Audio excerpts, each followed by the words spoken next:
All right, y'all, this is how I fix my low back pain while I'm prepping for my Ironman. Before we even address the lower back, we gotta address everything that's surrounding the pelvis and your hips.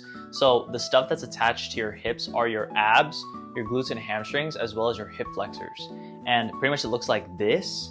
With anterior pelvic tilt, your pelvis gets pulled to the front like this, and then it causes your lower back to round, and pretty much a lot of tension builds up in people's lower backs that way. Essentially, there's 3 things you can do to try to at least get started fixing your low back pain.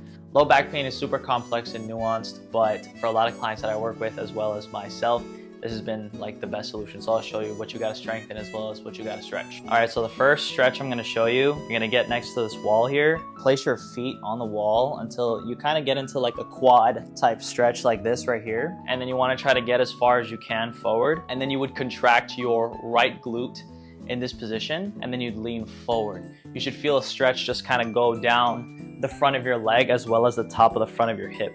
A lot of us sit down a lot, so that causes that area to get tight and then cause your pelvis to round forward over time. If you combine that stretch with glute bridging as well as progressing that to single leg glute bridging as well as some ab work, that will cause your pelvis to go from an anteriorly rotated position and cause it to rotate back posteriorly, and then that alleviates a lot of tension in the lower back. Again, low back pain is super nuanced and it can come from a lot of different sources, but a lot of people have found it really beneficial to at least get started with the rehab by strengthening their core, glutes, hams, and then loosening up their hip flexors. So hopefully that helped, but yeah, I'll catch y'all tomorrow.